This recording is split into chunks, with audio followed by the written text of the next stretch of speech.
Oi pessoal, tudo bem? Bom dia, boa tarde, boa noite, espero que todos estejam bem. Aqui quem fala é Kleber Lucas e essa é a nossa aula sobre segunda lei de Mendel, tá?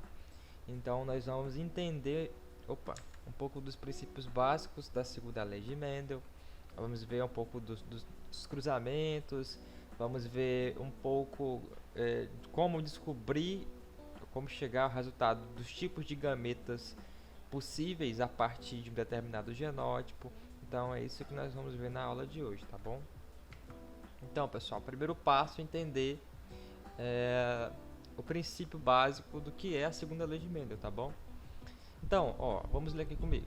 Nos primeiros experimentos, Mendel preocupou-se em analisar apenas um caractere por vez. Posteriormente, seus estudos foram realizados utilizando dois caracteres ou mais, né? Com a pretensão de entender se cada fator é transmitido de forma independentemente ou não. Então, beleza, a gente já viu lá na primeira lei de Mendel que o Mendel fez experimentos com ervilhas. E, por exemplo, ele estudou a característica da cor das ervilhas. Essa ervilha pode ser o que? Amarela ou ela pode ser verde. Então, aqui eu tenho uma característica que, no caso, é a cor da ervilha. Pode ser de dois tipos. Agora, a segunda lei de Mendel, a gente vai estudar, Mendel começou a estudar duas características simultâneas. Por exemplo, se uma característica é a cor da ervilha, a outra característica que ele vai estudar concomitantemente, junto, né, vai ser a, a textura da casca, a forma da casca.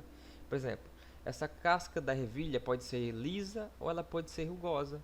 Então, quando eu vou estudar a cor da ervilha com a textura da ervilha, né, com a forma da semente, então eu estou estudando duas características juntas. A partir daí vou estudar, vou entender se essas características seguem uma, uma segregação independente, tá bom? Então, quando o Mendel estudou essas características, ele viu que por exemplo, dois alelos, por exemplo, um alelo azão e azinho.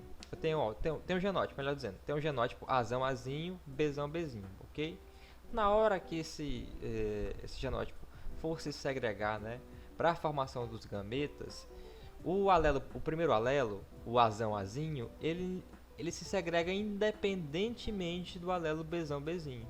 Então, os alelos eles vão se segregar independentemente, vão se separar, vão formar os gametas e depois da fecundação lá, eles vão se juntar de novo, formando um novo conjunto, tá bom?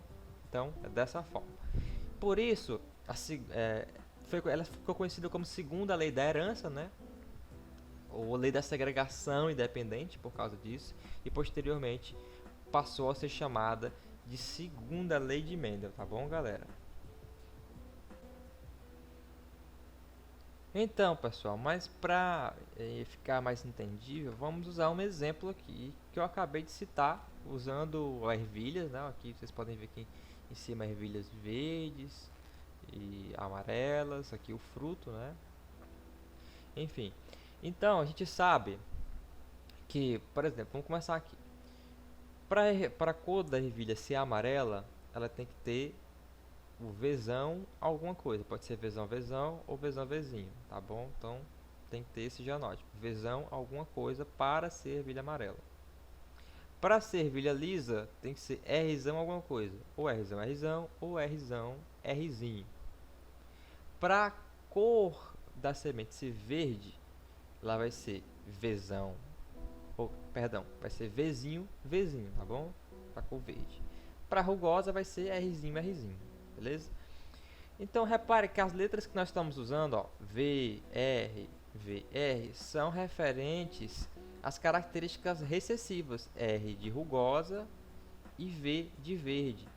Então a gente usa as letrinhas referentes às características recessivas quando a gente vai estudar os cruzamentos, tá bom? Então por isso que a gente não está usando, por exemplo, A de amarela e L de lisa, tá bom? Só para deixar bem claro. Então, nesse primeiro experimento, que foi que o Mendel fez? Ele pegou assim como na primeira lei de Mendel, ele pegou uma planta pura para as características que ele queria estudar. Então, pura para as características dominantes, podemos dizer assim. Ou seja, pura para a característica amarela e pura para a característica lisa. Ou seja, uma ervilha amarela lisa. Ok? Então, isso vai me dar o que? O genótipo Vzão, Vzão, Rzão, Rzão. Beleza? Porque é pura, não é híbrida. Se fosse híbrida, poderia ser Vzão, Vzinho, Rzão, Rzinho. Então, como é pura, homozigoto dominante nos dois alelos aqui. Já ele pegou outra planta, também pura, para as características recessivas. Então, Vzinho, Vzinho, Rzinho, Rzinho. Então, cor verde e formato da semente da casca rugosa, tá bom? Depois desse cruzamento, ele obteve na geração F1 indivíduos de híbridos, tá bom? Então, o que são indivíduos de híbridos? Tem dois pares de heterozigotos aqui, ó. Vzão, Vzinho, Rzão, Rzinho. Então, 100% dos indivíduos agora tem esse genótipo. Beleza, aí o que foi que aconteceu? O que foi que ele fez? Assim como lá no experimento da primeira lei, ele pegou esses indivíduos das gerações F1 e cruzou entre si. Então, por exemplo, tem um indivíduo que tem esse genótipo, todos eles têm, né? Então, vou cruzar entre si. Então, imagina o cruzamento de um indivíduo com esse genótipo e de outro indivíduo com esse mesmo genótipo. Então, eu coloquei aqui, ó. Aqui e aqui. Vamos imaginar os gametas que vão ser produzidos. Aqui tá só invertido, tá, galera? Ó, aqui tá Vzão, Vzinho, Rzão, Rzinho. Aqui tá Rzão, Rzinho, Vzão, Vzinho. Só inverteu, tá? O R com V, mas é a mesma coisa, viu? Só para não confundir. Então, a partir do genótipo, eu posso definir quais são os gametas possíveis, né? Ó, Rzão, Vzão, ó, um gameta, uma possibilidade. Rzão, Vzinho, outra possibilidade. Rzinho, Vzinho, outra possibilidade aqui embaixo. E Rzinho, Vzão, outra possibilidade aqui, ó. Mesma coisa para cá, porque é igual, não é? Então, aqui e aqui. Aí a gente vai fazer o nosso cruzamento aqui utilizando nosso quadro de Punnett. Juntando, ó, Rzão, Rzão. Ó, Rzão daqui com Rzão daqui dá Rzão, Rzão. Com Vzão daqui com Vzão daqui dá Vzão, Vzão. Rzão daqui e Rzão daqui dá Rzão, Rzão. Um Vzão daqui e um Vzinho daqui dá Vzão, Vzinho. E por aí vai, galera. Só complementando. Rzão daqui com Rzinho daqui dá Rzão, Rzinho. Vzão daqui com Vzão daqui dá Vzão, Vzão. Então, ele obteve descendências, possíveis descendências analisadas da seguinte forma. E o que é importante a gente se atentar aqui, tá bom? Para as características que a gente estava estudando. Então, depois desse cruzamento de dois indivíduos de híbridos, ou seja, os dois alelos heterozigotos, quais são as proporções genotípicas e fenotípicas nos descendentes? Primeiro, a gente vai começar com o genótipo, com os tipos de genótipos diferentes que foram produzidos, tá? Então, primeiro a gente tem, ó, aqui embaixo, a gente vai trabalhar aqui primeiro, viu? Ó, proporção genotípica. 1 de 16, Rzão, Rzão, Vzão, Vzão. Ou seja, apenas uma vez ocorreu essa possibilidade aqui de Vzão, Vzão, Rzão, Rzão, Vzão, Vzão. Esse genótipo, apenas uma vez em 16. Por exemplo, esse aqui, ó, Rzão, Rzão, Vzão, Vzinho. Ocorreu duas vezes, ó. Rzão, Rzão, Vzão, Vzinho. Rzão, Rzão, Vzão, Vzinho. 2 de 16. Esse Rzão, Rzinho, Vzão, Vzão. Rzão, Rzinho, Vzão, Vzão. Cadê o outro? Rzão, Rzinho, Vzão, Vzão. 2 de 16. Por aí vai. Então, ó, eu tenho, ó, 1, 2, 3, 4, 5, 6, 7, 8, 9 possibilidades de genótipo, tá bom? Não são 16 totais? São 16, mas alguns desses genótipos vão se repetir, tá bom? Então, como eu citei para vocês, aqui no caso, ó, do Rzão, Rzão, Vzão, Vzinho, Rzão, Rzão, Vzão, Vzinho, então, são dois, né? Mas como ele se repete, então vamos contar só como uma possibilidade, tá bom? A gente não está falando da proporção geral, mas sim das possibilidades aqui. Então, 1, 2, 3, 4, 5, 6, 7, 8, 9 possibilidades de proporção de genótipo formado a partir desse cruzamento, tá bom? Agora, vamos ver as características propriamente ditas, ou seja, as proporções fenotípicas a partir desse cruzamento, utilizando duas características. Lembra lá? A cor da ervilha pode ser amarelo ou verde, e o formato da casca pode ser lisa ou rugosa. Ok? Então, a gente tem aqui, ó, proporção fenotípica. Todos esses essas caixinhas aqui que são amarelas, ó, 1, 2, 3, 4, 5, 6, 7, 8, 9, são indivíduos o que? Amarelos, né? Ervilhas de cor amarela com textura lisa. Porque para ser amarela tem que ser Vzão alguma coisa e ter Rzão alguma coisa. Ou seja, todos os genótipos que tem pelo menos um Vzão e um Rzão vão ser amarelos e lisos. Então, ó, aqui estão os 9. Agora, para ser verde e lisa, para ser verde precisa ser Vzinho, Vzinho, Rzão alguma coisa. Ou seja, todos os genótipos que tiverem Vzinho, Vzinho, Rzão alguma coisa, pode ser Rzão, Rzão ou Rzão, Rzinho, vão ser verde e liso. Portanto, 1, 2, 3. Esse verde claro aqui, ó.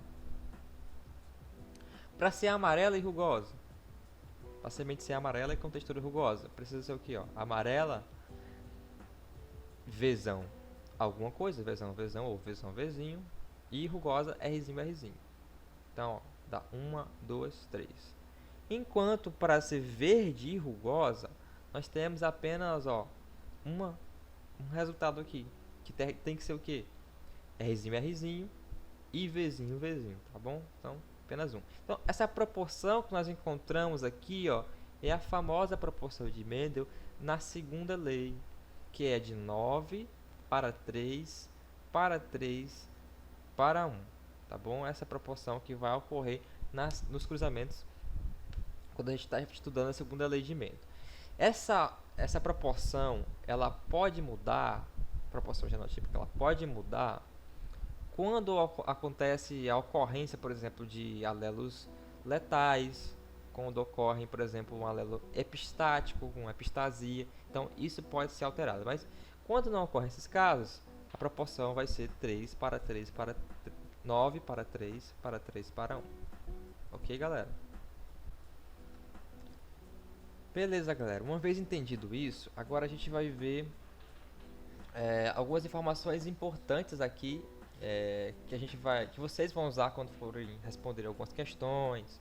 Tudo mais é importante para agilizar no processo, que é a determinação do número de tipos de gameta que um genótipo pode produzir. Ou seja, basicamente, esse genótipo aqui, ó, um de híbrido, Azão, Azinho, Bzão, Bzinho. Quais são as possibilidades de gametas produzidos por esse indivíduo com um genótipo diferente? Vamos voltar aqui, ó.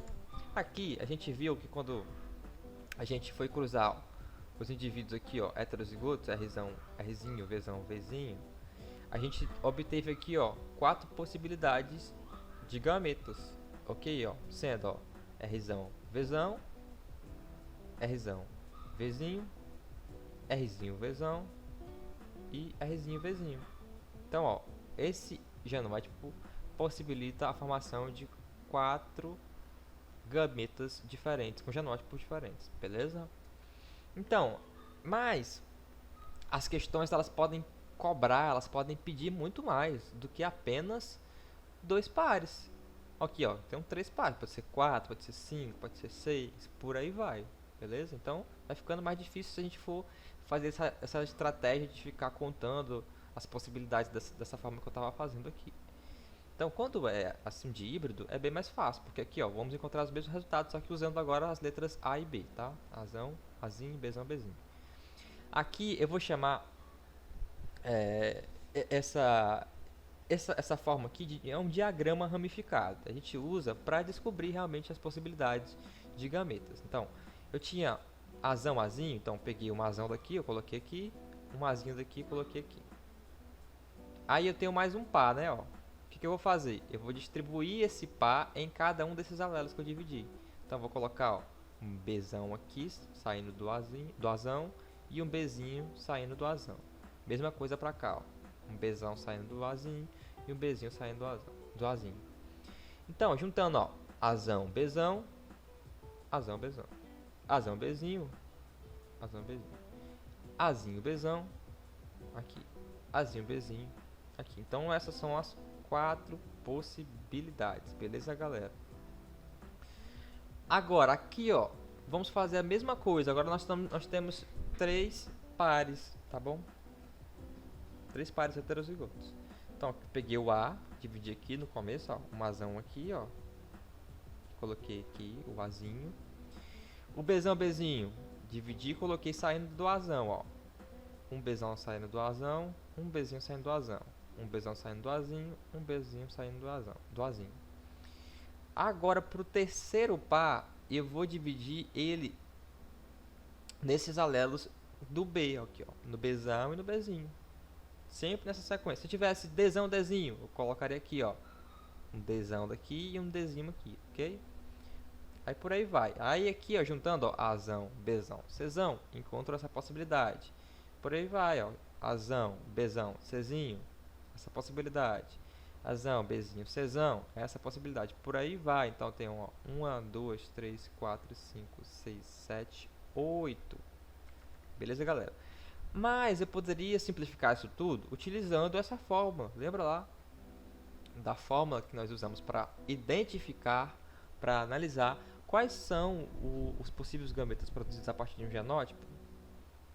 Então, nós usamos 2 elevado a n, onde esse n é o número de heterozigotos, de pares heterozigotos, tá bom? Então aqui, ó, eu não tenho 2 pares heterozigóticos. Então, eu vou colocar 2 elevado a 2. 2 vezes 2 dá 4. Então, dá 1, 2, 3, 4 possibilidades. E aqui, nós temos 1, 2, 3 pares. O que a gente faz? 2 elevado a 3. Então, 2 vezes 2, 4, vezes 2, 8. Dá 1, 2, 3, 4, 5, 6, 7, 8. Viu? Então, a gente pode usar essa fórmula se a pergunta for apenas quais são em termos de quantidade, as possibilidades de formação de um gameta a partir desse genótipo, a gente se atenta ao número de pares heterozigóticos e coloca nessa fórmula aqui, onde 2 elevado a n, onde n é o número de heterozigóticos, tá bom, galera? Então aqui nós temos uma tabelinha, ó, que traz justamente isso, ó. Temos genótipos distintos aqui, ó, com 2 pares ou com 4 pares, enfim. Então, a gente vai sempre saber, ó, que o n vai ser o número de heterozigóticos. Mas aqui não tem nenhum. Eu faço o quê? Elevo a zero. Todo número elevado a zero é 1. Beleza, galera? Então, 1 par, 1. O valor de n é 1. 2 elevado a 1, 2. Apenas um par aqui novamente. O valor de n é 1. 2 elevado a 1, 2. Aqui, no nosso caso que a gente viu anteriormente, ó, 2 pares. O valor de n é 2. 2 elevado a 2, 4. Aqui, ó, nesse caso, ó, temos, ó, 2 pares também. Então, o valor de n é 2. 2 elevado a 2, 4. Aqui nós temos 2, 3 pares heterozigóticos. Então, o valor de n é 3. 2 elevado a 3, 8. Nós temos aqui, ó, 2, 3, 4 pares heterozigóticos. Então, o valor de n é 4, 2 elevado a 4, 16. E foi isso, galera. Muito obrigado por terem assistido essa aula. Espero que tenham gostado. Essa foi a nossa aula de segunda lei de Mendel, tá bom? Nós vamos trabalhar um pouco mais de outros conceitos nas aulas posteriores, alguns exemplos também, resolvendo questões, tá bom? Sobre a segunda lei de Mendel e sobre outros assuntos. Qualquer dúvida, deixe nos comentários ou conversem comigo pelo WhatsApp ou por e-mail também, que estou aqui para responder as dúvidas de vocês. Enfim, muito obrigado e até uma próxima aula.